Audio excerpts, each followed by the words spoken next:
Me gustan sobre todo de manera muy orientativa, ¿no? Porque bueno, normalmente hay mil millones de fuentes mejores, pero bueno, Live View Map siempre me ha gustado porque es sencillo y para un vistacito rápido te puede servir bastante, ¿no? Entonces, ¿qué apuntábamos? Que toda esta zona se va a unir, todavía no la han unido los rusos, pero está a punto. Entonces esta zona la van a unir los rusos y van a constituir zona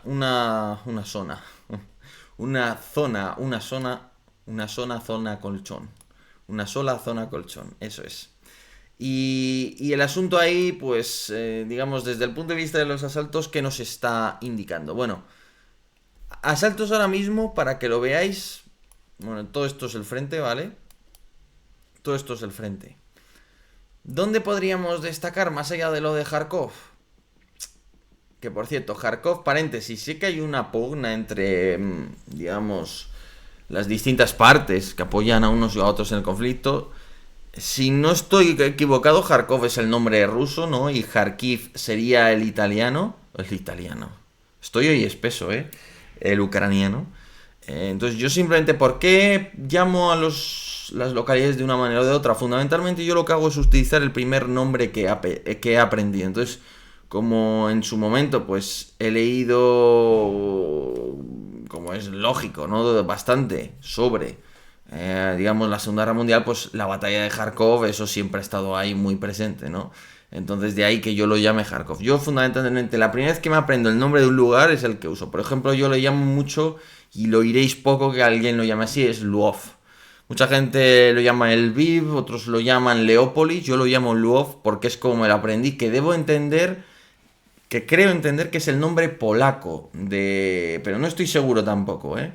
De el Lviv o Leópolis, ¿eh? Porque yo me lo aprendí así, ¿no? En los libros de Osprey, pues figuraba así.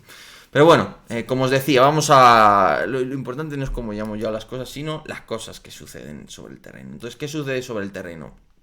Bueno, tenemos la presión sobre Kupiansk que está ahí, ¿no? Y resulta claro que los rusos están intentando aquí generar una serie de salientes. Es más, os voy a decir que esto se puede apreciar muy bien en la bolsa que están intentando generar justamente en Deep State, en los mapas de Deep State. A ver, que os voy a poner justamente ahora uno para que lo podáis apreciar. Y voy a cerrar ventanas porque quizás eso también es una cosa que pone muy a prueba mi internet, con perdón de la expresión. Pero bueno, mirad, aquí lo tenéis, ¿eh? Entonces, ¿qué podemos observar? Primero que el saliente ucraniano en torno a Robotini pues cada vez está en una posición peor, ¿no? Y ya los rusos empiezan a controlar incluso una parte de Robotini, ¿no? Pues como mínimo cuestionando su control por parte de Ucrania. Hay quienes apuntan que esta fue la única localidad que cayó en la ofensiva ucraniana. Esto debo decir que es falso, ¿eh? Hay otra aquí que es Piatijiatki, pero sobre todo, más que Robotín y Piatijiatki, ya sabéis que donde lograron los ucranianos un cierto éxito fue en este saliente, que lo lograron destruir. Entonces aquí tomaron Skutsk, Storozheve, Blahodadne, Makarivka, Staromayorske y Urozhaine, ¿vale? Y ahí paró el avance. Entonces todo este saliente es el que controlaban los ucranianos y ahora hay cierta presión de los rusos, pero bueno, es una presión por ahora menor.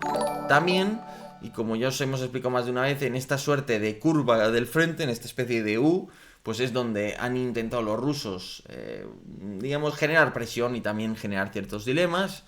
Hay una presión constante desde el propio Donetsk City, podríamos decir, y poco a poco, pero muy poco a poco van avanzando. Fijaros que hay lugares, por ejemplo, aquí con la caída de Marinka, pensad que es que aquí el frente uy, perdonad, en 2 años, fijaos, se ha movido 7 kilómetros. Es decir, 7 kilómetros en 2 años, 3,5 kilómetros al año, de hecho algo menos, porque ya han pasado más de 2 años.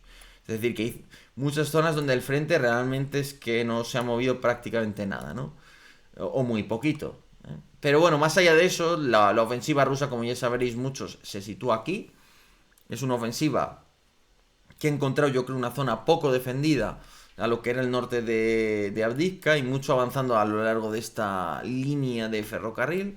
Pero es verdad que por ahora no han logrado, digamos, una ruptura, un colapso, un derrumbamiento, aunque sea leve, por así decirlo, del frente, como es natural.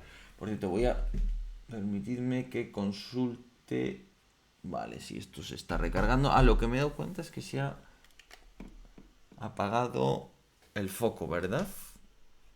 Sí, efectivamente, parece haberse apagado el foco. Bueno, no pasa nada. La cuestión es que aquí, como podéis observar, pues los rusos están intentando presionar hacia el norte. Y han logrado cierta ruptura, la verdad. O sea, la captura de Ocheretine, que era una ciudad que podría haber permitido plantear más resistencia, no les ha llevado tantísimo tiempo. Y ahora lo que se plantea es que vayan avanzando hacia el norte, ¿no?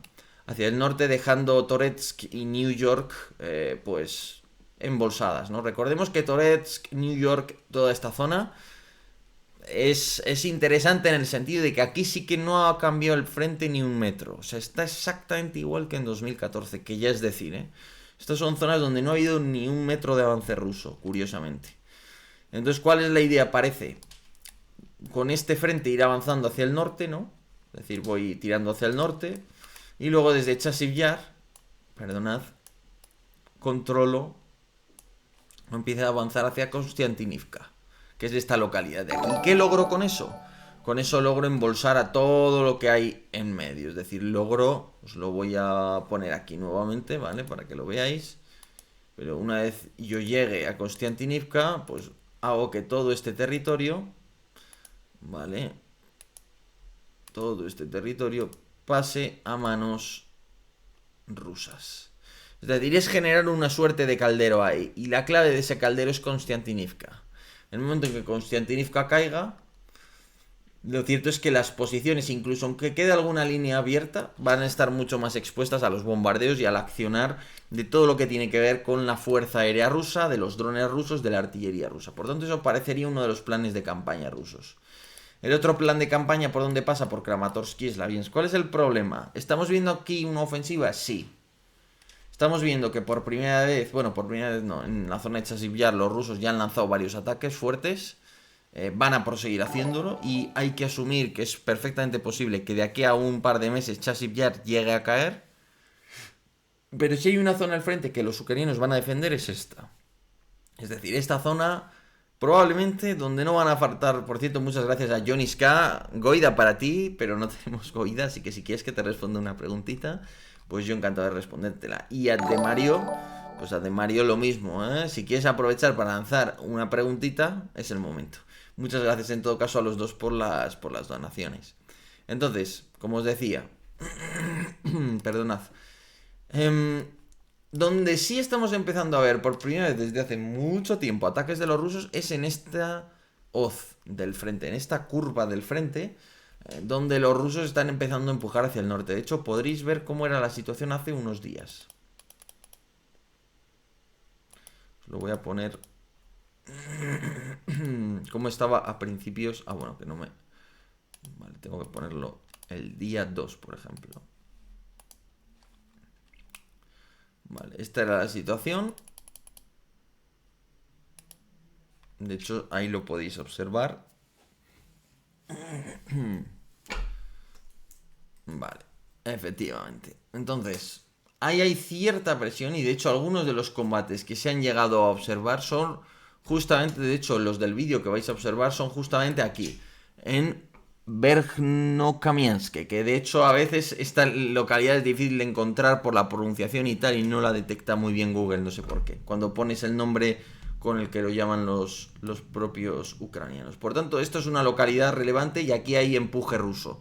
Y el vídeo del gran asalto que vais a ver es muy reciente y es en esa zona. Por tanto, vemos que hay un empuje ruso. También sabemos que hay asaltos mecanizados rusos en la zona de Zarikne, que está aquí. No vamos a entrar en 1000 millones de detalles, pero fijaros.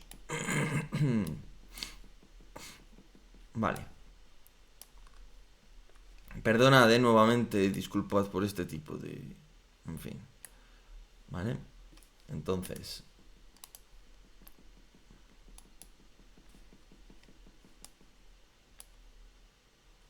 Ahí va, ¿qué estoy haciendo? Estoy atontado. Si no es ahí. Vale, entonces.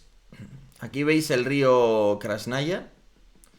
Veis que constituye la línea defensiva natural. Entonces aquí, entre el río Krasnaya y el Siversky Donetsk, que está aquí un poquito más al sur, ¿no? Entre los dos, lo que se interpone es esta localidad que se llama Zarikne. Por eso Zarikne es muy importante. ¿Y qué viene después? Liman. Entonces, estas dos localidades, Zarikne y Liman, son importantes para los rusos y es posible que veamos una ofensiva aquí. Ahora bien, os voy a contar un secretillo. Bueno, un secretillo. He estado, bueno, cogiéndome el libro de técnicas de análisis de inteligencia para intentar hacer una serie de ejercicios y comprender en qué estado están las dos fuerzas. Es decir, intentar obtener una imagen un poco detallada de la fuerza que realmente tienen los rusos en el frente y la fuerza que realmente tienen los ucranianos en el frente. Para entender si lo que viene ahora la ofensiva rusa, qué potencial tiene. Es decir, qué es lo que puede lograr en el mejor de los casos o en el peor de los casos. Bueno, y la conclusión que he alcanzado, y os lo voy a reflejar en el vídeo de mañana, pero bueno, una de las variables que he conectado, de los valores que he conectado, gracias a aplicar esas técnicas, se llaman, bueno, ya sabéis, técnicas de análisis estructurado, es decir, un análisis de inteligencia sigue unos pasos, unos patrones,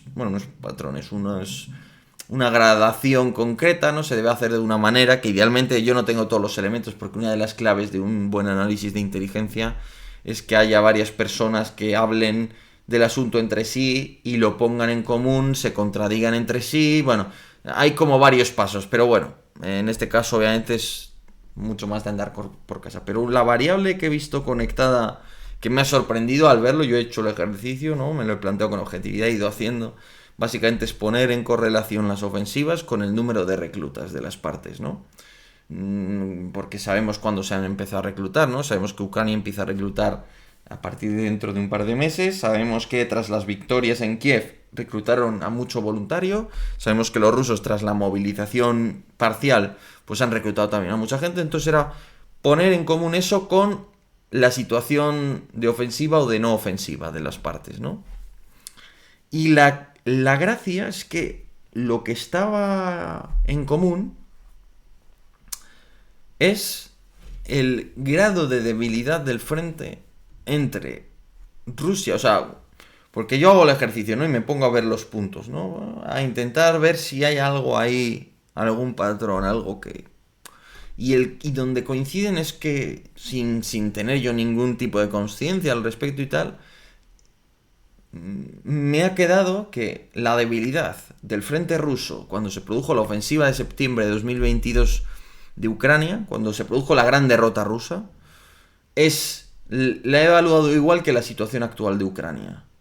Es decir, mismo grado de debilidad, misma situación. Y claro, cuando lo piensas dices, es que es lógico que lo haya evaluado así porque el escenario es el mismo. Es decir, Rusia se pasó desde febrero hasta septiembre sin reclutar un solo soldado, o sea, no sin un solo soldado, pero muy pocos, con una guerra que no era popular, sin haber establecido una movilización parcial. Es decir, que todas las bajas del año se absorbieron y no hubo reemplazo, con lo que en septiembre el ejército estaba tan debilitado que el frente presentaba clarísimamente brechas. Y por una de esas brechas entraron los ucranianos, ¿no? Y lograron una victoria que parecía inesperable. Bueno, pues claro, la situación de Ucrania ahora es la misma, es decir, la guerra ya no tiene nada de popularidad en comparación con la que tenía antes, es mucho más difícil que tengas voluntarios. Y por tanto, ¿qué te sucede? Te sucede que todas las bajas que se han sufrido a lo largo de este año, especialmente tras la ofensiva de verano, no se han repuesto. Entonces, ¿eso qué implica? Eso implicaba que para obtener éxito, hay algunas cosas que han cambiado, lógicamente. Y es que, por ejemplo, tras aquella situación, los rusos redujeron mucho el tamaño del frente para tener fuerzas, ¿no? Y los rusos en aquella situación tuvieron que adoptar dilemas. Es decir, abandonaron Jersón. Lo cual es algo grave, ¿no? Y les supuso pues un golpe militar y político. Pero a cambio que obtuvieron solidez en el frente. ¿Y qué más obtuvieron? Un frente apoyado en el Dnieper, que es muy sencillo de defender. Con lo que el frente se acortó, extrayeron fuerzas de Jersón y por tanto pudieron revigorizar sus líneas a la espera de que llegaran fuerzas de recluta. Bueno, pues aquí la diferencia cuál es que Ucrania por ahora no ha asumido ningún dilema. Es decir, Ucrania no ha querido abandonar ninguna posición. Ucrania ha querido mantener Kupiansk, Ucrania ha querido mantener el frente en Kharkov, Ucrania ha querido mantener... Bueno, el frente en Kharkov es normal que lo quieran mantener, pero han querido también mantener el saliente de Robotine, que no aporta absolutamente nada ahora mismo. Tampoco han cedido en ningún caso en la zona de Chasiv Yar, Bakhmut y todo esto. Y en la zona de Avdiivka muy lentamente. Es decir, en ningún momento Ucrania ha estado dispuesta a ceder una gran cantidad de territorio para cortar el frente, a ceder la cabeza de puente del río Oskil, a ceder algo. Por tanto, Ucrania por ahora no ha querido cambiar nada. Y eso creo que sí que nos indica que seguramente desde un punto de vista del desgaste ya debe haber lugares en el frente ucraniano suficientemente debilitados como para que una ofensiva mecanizada llegue a tener éxito. ¿Cuál es el dilema? ¿Cuál es el problema que tienen los rusos? ¿Qué les diferencia de Ucrania? Lo que les diferencia de Ucrania sobre todo es que a Ucrania casi le daba igual dónde ganar territorio. Es territorio patrio que había que recuperar. Sin embargo, Rusia parece tener un solo objetivo, que es el Donbass. ¿Cuál es el problema? Que para obtener una victoria en una ofensiva como la que logró Ucrania tienes que tener capacidad de atacar en muchos lugares. Es decir, se trata de que aunque haya fallas, aunque haya grietas en el frente por la debilidad que tiene, a la hora de la verdad sigue habiendo otras zonas donde el ejército enemigo es fuerte y donde el ejército enemigo sigue llevando refuerzos. Que eso es, por ejemplo, Chasiv Yar. Chasiv Yar les va a costar a los rusos muchísimo porque si hay una zona al frente en la que no van a faltar grandes cantidades de refuerzos, a la que siempre va a mandarse algo, si hay que debilitarse, debilitará cualquier otro frente antes que este, va a ser Chasiv Yar. Entonces a Chasiv Yar siempre va a haber, con mayor o menor holgura, cierta cantidad de reservas disponibles para defenderlo y para sustituir bajas y para tal y cual. Entonces, mientras los rusos se empeñen en atacar solo el Donbass, los ucranianos más o menos saben que pueden sacar tropas de Zaporilla o de Kharkov incluso, o de la orilla del río Oskil para mandarlas al resto del Donbass, ¿no? Y este es uno de los problemas, porque para la victoria ucraniana en Kharkov vino porque se obtuvo el efecto sorpresa. Y ese efecto sorpresa se obtuvo ¿cómo? Iniciando una batalla previa en Jersón. No sé si recordáis que lo que hicieron los ucranianos es empezamos la batalla en Jersón, batalla de desgaste, y cuando todo el mundo pensaba que esa era la ofensiva ucraniana y que bueno, pues que no había más, que los ucranianos querían recuperar su capital de provincia, de repente un buen día se produce una ofensiva mecanizada con no muchas unidades, pero sí lanzando todo lo que tienen en la zona de Kharkov. Entonces, ¿cuál sería el escenario paralelo a este? Tendría que ser una ofensiva mecanizada, ambiciosa, pero con no muchas fuerzas, porque llamarían la atención seguramente. Por tanto, estamos hablando de muy pocas, de una o dos divisiones, en el mejor de los casos, en una zona al frente que no sea esperable. Y no me refiero a Kharkov, porque en Kharkov el avance ruso ya ha sido medio detenido. Por tanto, el avance ruso ahí ya está tal. Entonces, si tú te lo planteas, la secuencia de los acontecimientos sería ataques rusos en los lugares esperables, es decir, en Chasiv Yar o en... bueno, donde fuere. Y en segundo lugar, atacar posiblemente en el corredor terrestre en Zaporilla o algo así. Ese sería el equivalente. Porque ahora mismo yo posiblemente en la zona de Zaporilla, Ucrania no espera una ofensiva mecanizada de verdad. El problema para Rusia, ¿cuál es? Que su objetivo político es el Donbass. Y que avanzar en Zaporilla, es decir, aunque lanzaron una ofensiva exitosa en Zaporilla, es difícil pensar que puedan llegar, por ejemplo, a tomar la propia Zaporilla, la ciudad que es enorme, 700.000 habitantes. Entonces, claro, ¿de qué les sirve lanzar un ataque ahí si van a conquistar territorio que no sirve a sus objetivos? Su objetivo es el Donbass, fundamentalmente, no es Zaporilla. Por tanto, esa es la diferencia fundamental, ¿no? Pero bueno.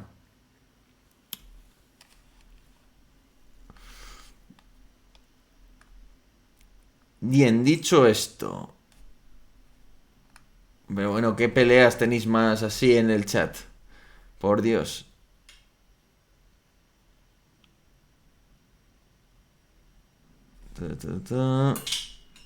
Vale. Kharkov tiene 1,3 millones de habitantes. En realidad nadie lo sabe porque hay mucha población del mundo rural que ha huido y todo eso, ¿vale? O sea que esa es un poquito la clave. Ahora bien,